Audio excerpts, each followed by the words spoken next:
திகைத்து திரிந்த காலங்கள், திகைத்து திரிய வைத்த சூழ்நிலைகள். 430 வருஷ அடிமைத்தனத்தில் இந்த இஸ்ரவேல் ஜனங்கள் வெளியே வருகிறார்கள்.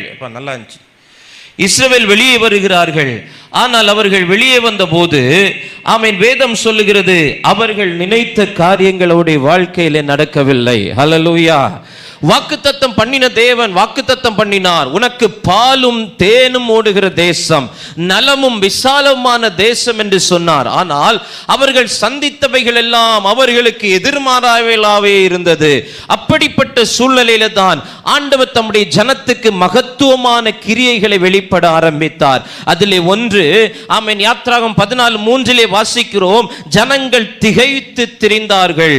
21வது வசனத்திலே வாசிக்கும் போது அங்கே வசனம் சொல்லுகிறது, அவர்களுக்காக செங்கடல் பிளந்து பிரிந்து போயிற்று. ஹல்லேலூயா. ஏன் அந்த ஜனம் வனாந்திரத்திலே திகைத்து திரிய வேண்டும்? அவர்கள் எகிப்துக்குள்ளாக சுகமாய் வாழ்ந்தவர்கள் தான். அடிமைத்தனத்தில் இருந்தாலும் அவர்கள் சுகமாய் வாழ்ந்தார்கள். அவருடைய கடைசி காலங்கள் தான் நெருக்கத்தில் இருந்தது, ஒடுக்கத்தில் இருந்தது. மற்றபடி எகிப்தில் அவர்களுக்காக சொந்த நாடு இருந்தது, சொந்த தேசம் அவர்களுக்காக இருந்தது, அவர்களுக்கான சகல வசதிகளும் இருந்தது, விரும்புகிற ஆகாரம் அவர்களுக்கு இருந்தது, விரும்புகிற காரியங்களை செய்து கொள்வதற்கான ஆமென் அனுமதி அங்கே வழங்கப்பட்டது. ஆனால் ஆமென், யோசேப்பை அறியாத ஒரு புதிய ராஜன் தோன்றின பிறகுதான் இஸ்ரவேல் ஜனங்கள் ஒடுக்கப்பட்டார்கள். இன்றைக்கு இந்திய தேசத்தில் நடந்து கொண்டிருக்கிற காரியத்தை போல ஆமென், தெய்வத்தை அறியாத கூட்டம், தெய்வத்தை அறியாத மனிதர்கள் ஆளும்போது தேசம் கலங்கி தவிக்கிறதை நாம் பார்க்க முடிகிறது. திகைத்து திரிகிறார்கள். 5 மாநில தேர்தல்களிலே 4 மாநிலங்கள் அவர்கள் பக்கம் போய்விட்டது என்று சொல்லுகிற ஆதங்கம் ஒரு பக்கம் இருந்தாலும், இந்த காலை நேரத்தில் சொல்றேன், இந்தியாவே அவங்க கைக்கு போகும். ஒரு மாதிரி பாக்குறீங்க, இந்தியாவே காவிமயமாகும். Saffron will fly over all India. India முழுவதும் காவி கொடி என்ன செய்யும்? பறக்கும். சும்மா உங்களை விட்டு வைப்பார் நினைக்கிறீங்களா? ஆமென். வேதத்திலே சபை வளர்ந்த சரித்திரத்தை நீங்கள் வாசித்து பார்த்தால் அப்போஸ்தலர் 8:1 சொல்லுகிறது, சபைகளுக்கு மிகுந்த உபத்திரவம் உண்டாயிற்று, மிகுந்த துன்பம் உண்டாயிற்று. அப்போஸ்தலர் 8ஆம் அதிகாரத்தில் அதை தொடர்ந்துள்ள வசனங்களை வாசிக்கும் போது ஆமென், எங்கே துன்பம் உண்டானதோ அங்கே மிகுந்த மகிழ்ச்சி உண்டானது. ஆமென். இத்தனை வருஷ காலமும் இத்தனை ஆண்டு காலமும் துன்பத்தின் ஊடாகத்தான் தேவ ராஜ்யம் வளர்ந்திருக்கிறது, நெருக்கத்தின் ஊடாகத்தான் தேவனுடைய நாம மகிமைப்பட்டிருக்கிறது. இனி வருகிற காலங்களிலும் கொடிதான சம்பவங்கள், நெருக்கங்கள் நடந்தாலும் அதன் நடுவிலே லீலி புஷ்பத்தை போல் மலர பண்ணுகிற தேவன் தேவ ஜனத்தை மலர பண்ணுவார், குடும்பங்களை மலர பண்ணுவார். ஆமென். கஷ்டத்தின் நடுவிலே தான் உனக்கு தேவன் ஒரு வளர்ச்சியை தருவார், நெருக்கத்தின் நடுவிலே தான் ஒரு பெருக்கத்தை தருவார், கசப்பின் நடுவிலே தான் ஒரு மதுரத்தை தர ஆண்டவர் வல்லமை உள்ளவராய் இருக்கிறார். ஹல்லேலூயா. சோ வனாந்திரத்திலே அவர்கள் திகைத்து திரிகிறார்கள். ஆமென். என்ன செய்வதென்று தெரியாது. பின்னாக போக முடியாது எகிப்தியனுடைய சேனை, முன்னாக போக முடியாது செங்கடல். நடுவிலே திகைத்து திரிய பண்ணுகிற காரியம் செங்கடல் அவர்களை திகைக்க பண்ணினது.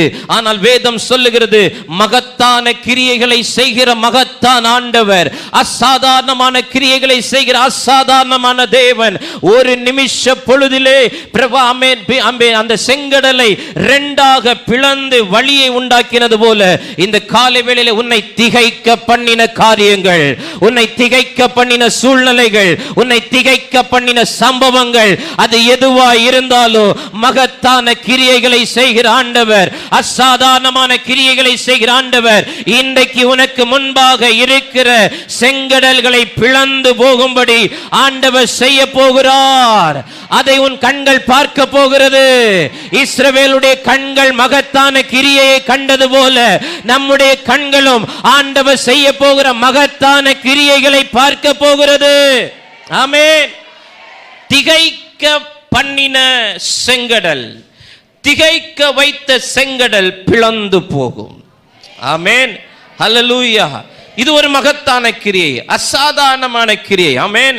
சாதாரணமான காரியம் என்றால் என்ன?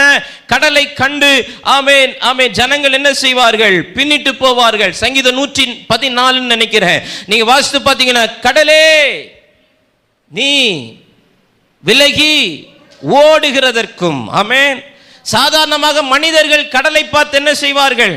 விலகி ஓடுவார்கள். கடல் அலைகள் பிரவாகித்து வரும்போது, கடல் அலைகள் மூர்க்கமாய் இருக்கும்போது, நமக்கு விருப்பமான கடலாய் இருந்தாலும் அலைகளுடைய முழக்கம் அதிகமாக இருக்கும்போது நாம் கடலை கண்டு விலகி ஓடுவோம். ஆமென். இதுவரைக்கும் பிரச்சனைகளை கண்டு நாம் விலகி ஓடி இருக்கலாம். ஆனால் இன்றைக்கு பரிசுத்த ஆவியானவர் சொல்லுகிறார், நாம் அல்ல, பிரச்சனைகள் நம்மை கண்டு விலகி ஓடத்தக்கதாய் அவர் அசாதாரணமான தேவன், அசாதாரணமான காரியங்களை நமக்கு செய்ய போகிறார். ஹல்லேலூயா, ஹல்லேலூயா.